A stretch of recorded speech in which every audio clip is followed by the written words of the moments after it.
Hello students, welcome in S Y education. तो S Y education में आपका welcome करता हूँ और चलिए शुरू करते हैं डेफिनेट इंटीग्रेशन। तो डेफिनेट इंटीग्रेशन है क्या?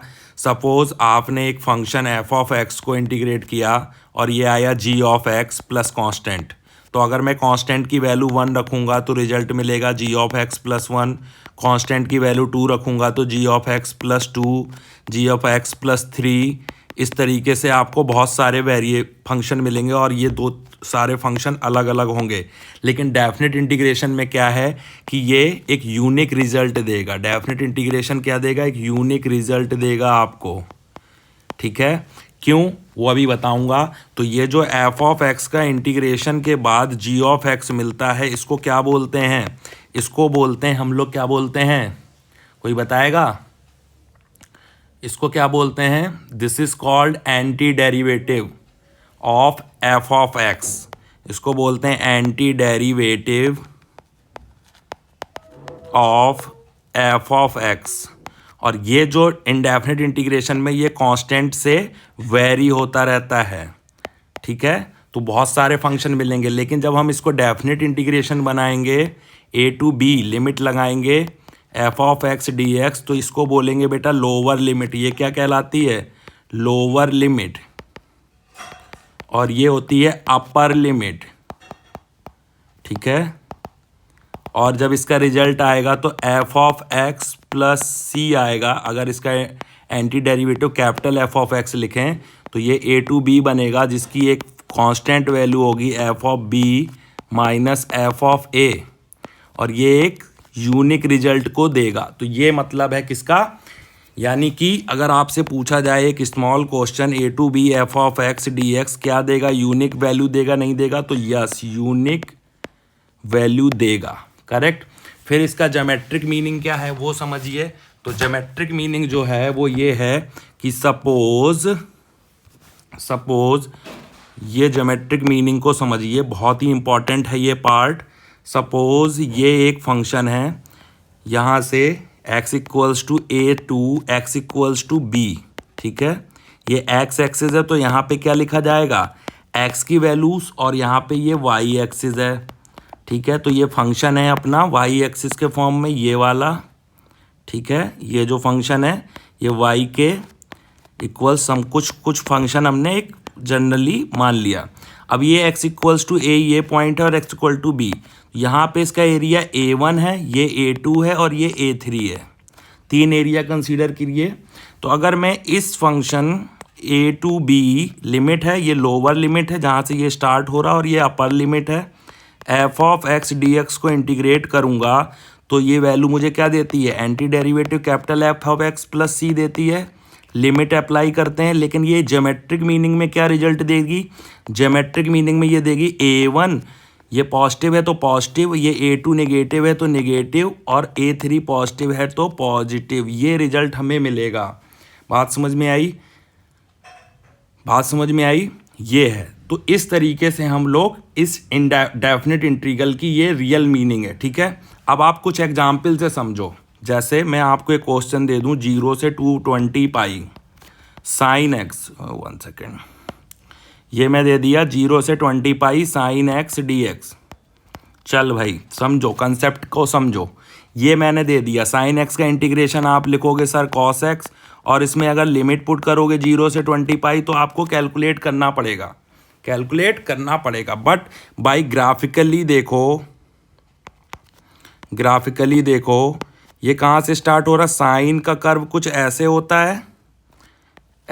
है साइन का कर्व, और ये 0, ये पाई, ये 2 पाई, फिर ऐसे 3 पाई, ऐसे कहीं पे यहाँ पे 20 पाई होगा। ठीक है, तो 0 से पाई पे ये A1 है और ये A2 है।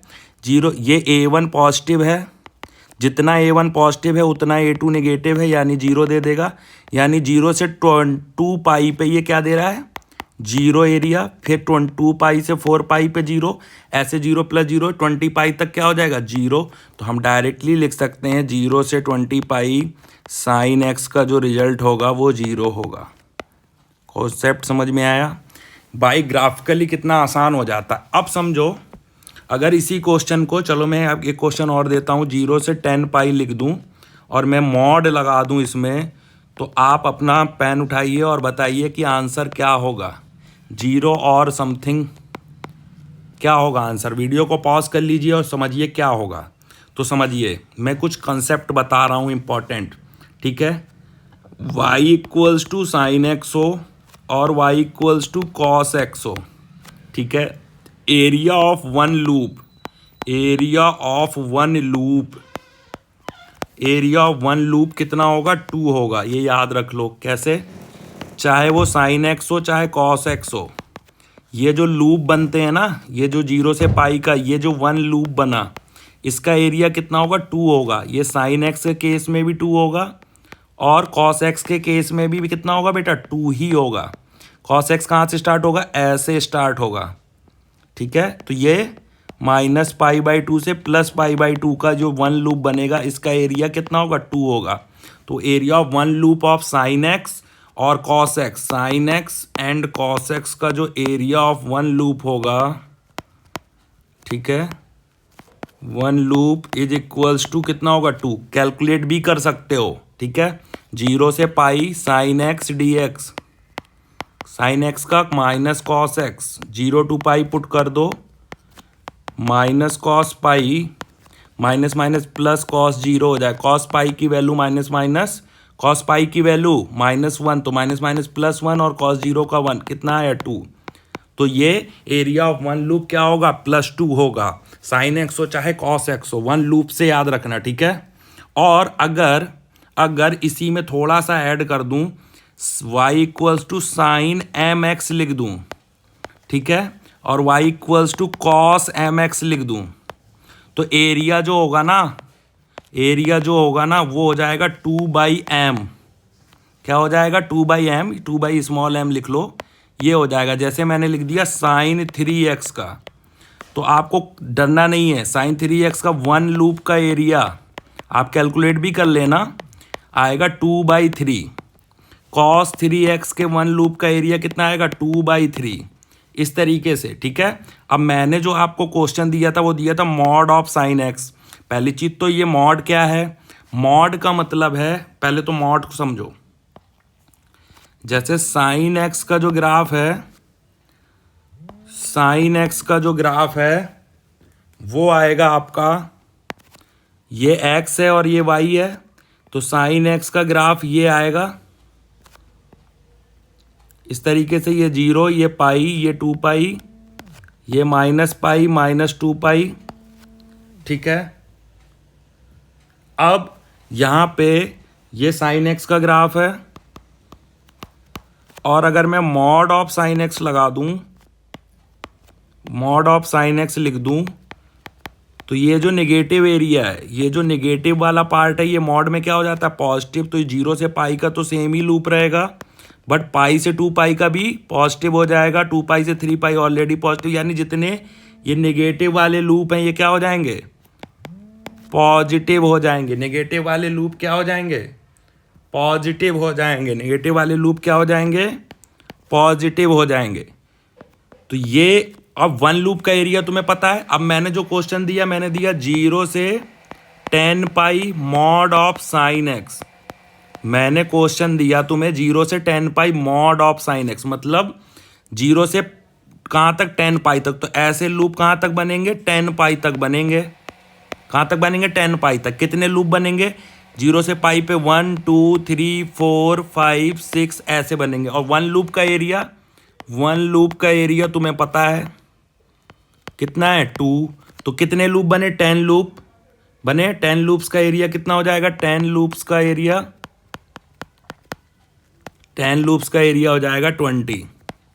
तो इस तरीके से क्वेश्चन करने होते हैं बेटा, ये बहुत ही आसान हो जाता है, ठीक है। अगर मैं एक क्वेश्चन की और बात करूं, पाई टू 9 पाई, पाई टू 10 पाई ले लो। चलो यहाँ पे मैंने ले लिया पाई टू 10 पाई, पाई टू 10 पाई, और यहाँ पे मॉड ऑफ साइन एक्स। अब बताओ इसका आंसर क्या होगा। इसका आंसर देखो, पाई से ले रहा हूँ, मतलब यहाँ से ये वाला स्किप कर दिया, तो कितने लूप बनेंगे, पाई से 10 पाई के बीच में 9 लूप्स, और वन लूप का एरिया 2 है, तो 9 2 जा 18। डायरेक्टली कितना आंसर आ रहा है, 18। तो इस तरीके से क्वेश्चन आपको करने हैं।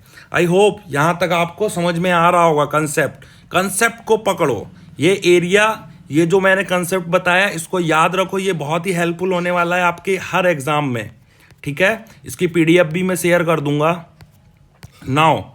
नाउ अब क्या इंपॉर्टेंट है, अब मैं कुछ एग्जाम्पल्स कराता हूं आपको, ठीक है। कुछ क्वेश्चंस हम करेंगे जो बहुत ही हेल्पफुल होने वाले हैं।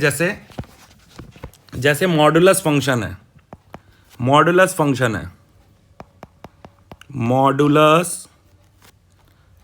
है।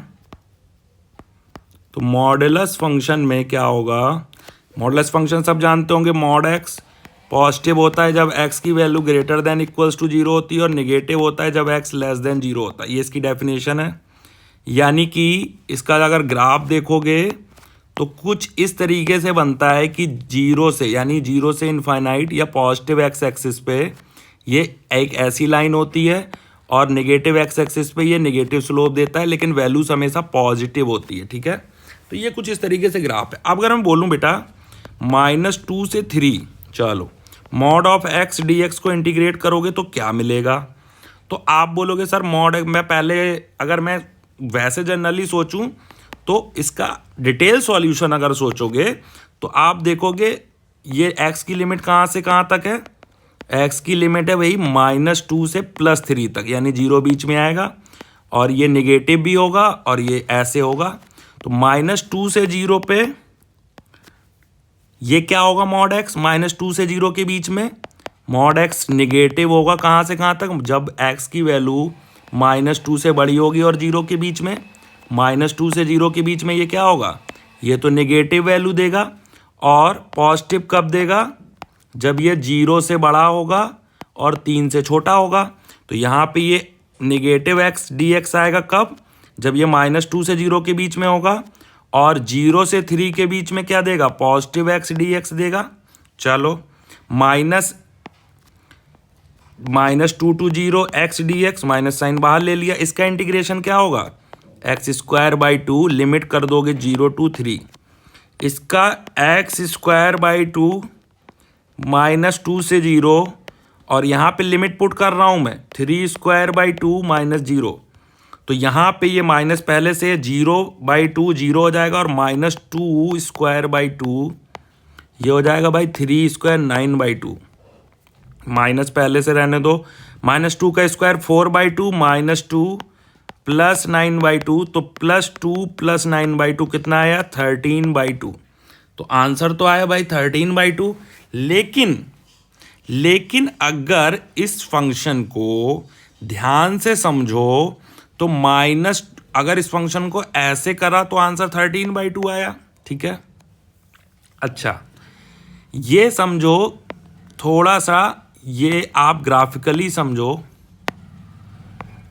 थोड़ा सा यहाँ ध्यान दो। ये है -x, ये है y = +x, और ये है y = -x, ठीक है। -2 पे वैल्यू कितनी होगी, ये वैल्यू हो जाएगी x = -2 पे y की वैल्यू हो जाएगी माइनस साइन पहले से, -2 कितना हो जाएगा, +2, यानी ये पॉइंट आएगा -2, ये बेस, ये 90 डिग्री होगा। ये बेस कितना है, ये डिस्टेंस तो 2 है और हाइट भी 2 है, तो ट्राइंगल का एरिया 1/2 बेस इंटू हाइट, ये हो गया 2, सही है। चलो ये यहाँ पे कहाँ तक जाना है, 3 तक, कहाँ पर जाना है, 3 तक। तो 3 पे वैल्यू क्या होगी, 3,3 होगी, बेस भी 3 है, हाइट भी 3 है, ट्राइंगल का एरिया 1/2, 3 × 3 कितना हो गया, 9/2। दोनों को ऐड करोगे, ये एरिया भी पॉजिटिव है, ये भी पॉजिटिव है, दोनों को ऐड करोगे 9/2 + 2 13/2। तो दोनों तरीके से इस क्वेश्चन को कर सकते हो, जिसमें आप कंफर्टेबल हो, ठीक है बेटा, जिसमें आप कंफर्टेबल हो आप कर सकते हो। There is no difference the answer, ठीक है। नेक्स्ट क्वेश्चन करेंगे। तो अभी तक हम लोगों ने यहाँ तक कंप्लीट किया, मैंने इस क्वेश्चन को कंप्लीटली सॉल्व किया, आपको भी सॉल्व करना था। नेक्स्ट पार्ट में मैं ये 3 क्वेश्चन आपको सॉल्व कराऊंगा, आप स्क्रीनशॉट लेके वीडियो में आप क्वेश्चन को खुद से सॉल्व करके आंसर बता सकते हैं। तो जो सेकेंड नंबर का क्वेश्चन है, उस क्वेश्चन में गिवन है लिमिट -4 to 4, जो आपका ये क्वेश्चन नंबर 2 है बेटा, इस क्वेश्चन में ये गिवन है, ठीक है। क्वेश्चन नंबर 2 में यहाँ पे गिवन है -4 to 4, ठीक है। तो -4 to 4 है, तो -4 से 0 पे x+2 जो मॉडुलस वैल्यू है, ये लिमिट कैसे ब्रेक करोगे वो समझो। ये लिमिट कैसे ब्रेक करोगे वो समझो। अगर ये मॉड x होता तो डायरेक्टली आप -4 to 0 चले जाते, -x dx लिख देते, और फिर 0 to 4 mod of x plus x हो जाता और इसको इंटीग्रेट कर देते अगर ये 0 होता तो, ठीक है। अब समझो, पहले मैं डिटेल मेथड बताऊंगा फिर आपको ट्रिक भी बताऊंगा, ठीक है। x+2 पॉजिटिव होगा, x+2 कब होगा, जब x+2 ग्रेटर देन 0 होगा, यानी +2 को राइट साइड ले जाएंगे तो x ग्रेटर देन -2, यानी x+2 होगा पॉजिटिव कब, जब x इज ग्रेटर देन होगा -2 से, ओके, ठीक है। और ये माइनस देगा कब, तब x+2 लेस देन 0 होगा, मतलब x लेस देन -2, तो यानी ये निगेटिव कब देगा, निगेटिव देगा ये जब ये -2 से लेस होगा, यानी -2 के बाद ये देगा x+2, -2 के पहले देगा -x+2, तो ये इस पॉइंट पे ब्रेक हो रहा है फंक्शन, कहाँ पे, -2 पे। तो लिखेंगे लिमिट -4 to कहाँ तक, -2, ये माइनस देगा x+2 dx, और -2 से ये कहाँ तक देगा, +4 तक x+2 dx, ठीक है। ब्रेक करना आ गया, ब्रेक करना समझ में आ गया तो सारा क्वेश्चन हो जाएगा सॉल्व। अगर ब्रेक करना आपको आ गया तो सारा क्वेश्चन आपका हो जाएगा सॉल्व। बात समझ में आ रही है। अगर आपने इसको लिमिट्स को ब्रेक कर लिया, अब आप आसानी से इंटीग्रेशन कर सकते हो। -x+2 का -x -2 हो जाएगा, इंटीग्रेशन फ्रॉम -4 to -2 dx, और ये हो जाएगा -2 to 4 x+2 dx, -x² -2x, limit put करोगे -4 to -2, ये हो जाएगा x² + 2x, -2 to 4, values put करोगे -2 का स्क्वायर/2 -2 सही है। माइनस साइन अगेन, यहाँ पे -4 पुट करोगे तो -4² थोड़ा कॉम्प्लिकेटेड हो जाता है लेकिन ध्यान रखिएगा। सेम यहाँ पे +4 पुट करोगे तो +4² 16/2 +8 -2 का स्क्वायर करोगे तो 4/2 +2 ही आएगा, और ये -4। चलो -2² +4/2 तो 2 आएगा, देन -2, ये हो जाएगा +4, ये माइनस का 16/8 -8 तो +8, और ये अगेन -8 हो जाएगा, ये 8 +8, और ये कितना आएगा -2 तो +2, क्या क्या कैंसिल हो रहा है देख लो। तो आंसर आ रहा है 8 8 16 और 4 20, तो आंसर आ रहा है 20, ठीक है। अब दूसरा ट्रिक समझो, ये लिमिट्स को ब्रेक करके करने का आ गया अगर, तो दूसरा मेथड क्या है, डायरेक्टली कैसे कर सकते हो उसको समझो, उसको समझने की कोशिश करो, ठीक बेटा। समझो x+2 को समझो पहले तो, या x+a को समझो मॉड के अंदर, और x-a को समझो। चलो x+2 और x-2 को समझते हैं। जैसे ही ये आपका मॉड x का ग्राफ है, ये किसका ग्राफ है बेटा, मॉड ऑफ x का, ये किसका है, मॉड ऑफ x का। अगर मॉड ऑफ x सिंगल है तो ये 0 पे ब्रेक होगा, ये कहाँ पे ब्रेक होगा, 0 पे, ठीक है। इतनी बात में किसी को कोई समझ, अगर मैंने इस ग्राफ में, अगर मैंने इस ग्राफ में, अगर मैंने इस ग्राफ में मॉड ऑफ x+2 किया, मैंने क्या किया, +2, तो +2 होते ही ये लेफ्ट साइड जाएगा, जैसे ही प्लस करेंगे तो कहाँ जाएगा, लेफ्ट साइड। कितना 2 यूनिट प्लस किया है तो 2 यूनिट लेफ्ट साइड, ये हो गया। बस लिमिट्स ब्रेक करने का तरीका आ गया, यानी कि -2 से पहले ये नेगेटिव देगा और -2 के बाद ये पॉजिटिव देगा। वैसे ही अगर मैंने इस ग्राफ में लिख दिया x-2, तो x-2 किया है ना, तो 2 यूनिट राइट साइड कर लो। कितना यूनिट? 2 यूनिट। ये 1 यूनिट, ये 2 यूनिट, और इसको ऐसे बना दो, यानी 2 के बाद पॉजिटिव देगा और 2 के पहले नेगेटिव। एक बार फिर से समझो, मैं कह रहा हूँ मॉड x अगर आपको दिया होगा तो आप इसको बनाते हो यूं। आप कहते हो सर मॉड x अगर गिवन है तो हम इसको यूं बनाएंगे, ये 0 के बाद पॉजिटिव देगा और 0 के पहले ये नेगेटिव देगा, यानी 0 पे ब्रेक होता है। ठीक है, मैंने बोला अगर मैं मॉड ऑफ x +2 लिख दूँ तो मैंने क्या किया? +2 किया। प्लस मतलब लेफ्ट साइड जाना है, लेफ्ट साइड। कितना यूनिट? जितना यूनिट गिवन हो। जैसे यहाँ पे +2 किया तो लेफ्ट साइड कितने यूनिट जाना है? 2 यूनिट। कितना जाना है? 2 यूनिट। तो 0, ये 1 यूनिट नेगेटिव, ये 2 यूनिट। बस इसको सेम बना दो। बना दिया। अब ये क्या देगा? -2 के पहले ये देगा -x +2 और -2 के बाद देगा +x +2। यानी तुम लिमिट को कहाँ पे ब्रेक करोगे? लिमिट को ब्रेक करोगे -2 पे। अगर मैं देता x -2 तो यहाँ पे मैंने -2 किया है, तो कहाँ शिफ्ट होगा? 2 यूनिट राइट साइड। कहाँ शिफ्ट होगा? 2 यूनिट राइट। यानी यही ग्राफ कहाँ शिफ्ट हो जाएगा? 2 यूनिट राइट। तो ये 0, ये 1 और ये 2 यूनिट राइट साइड शिफ्ट होगा, तो ये 2 यूनिट राइट साइड शिफ्ट हो गया। तो ये कहाँ पे ब्रेक हुआ? लिमिट ब्रेक हुआ +2 पे। तो 2 पे ब्रेक हो गया। तो इस तरीके से अब ये क्वेश्चन था -4 to 4। अब ये क्वेश्चन था बेटा, क्या था? -4 to 4 mod of x +2 dx। तो मैं डायरेक्टली +2 हुआ है, +2 मैंने डिटेल सॉल्यूशन बता दिया। Left side 2 unit, left side 2 unit का मतलब है 0 से लेफ्ट साइड जाओगे 2 यूनिट तो -1 -2, यानी -2 पे ब्रेक होगा। -2 पे ब्रेक होगा, यानी -4 से -2 पे ये क्या देगा? निगेटिव देगा।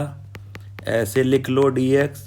और -2 से +4 तक क्या देगा? पॉजिटिव। अब डायरेक्टली इंटीग्रेशन कर सकते हो।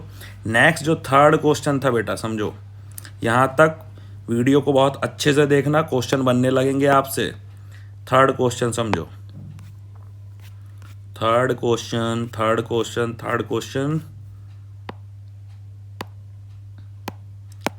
ये है आपका थर्ड क्वेश्चन। इसमें बोला है x, तो x के साथ मॉड x है, लेकिन सिर्फ मॉड x है। तो मॉड x का तो फंडा सबको क्लियर है। x देगा कब? जब x > 0 होगा, और माइनस देगा x < 0।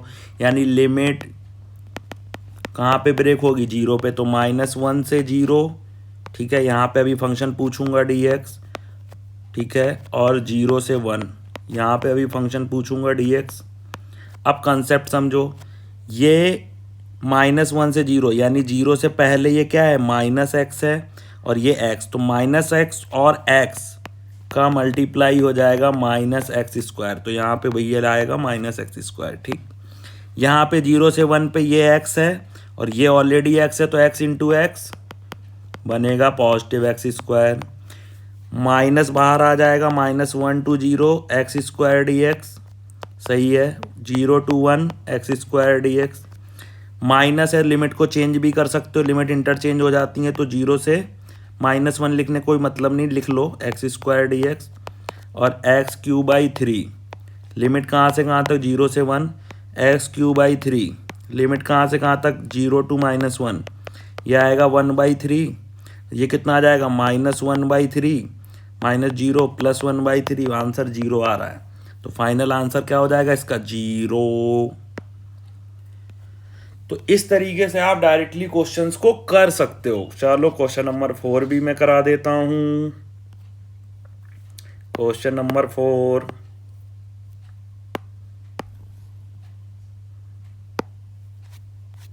क्वेश्चन नंबर 4 की तरफ बढ़ते हुए बेटा,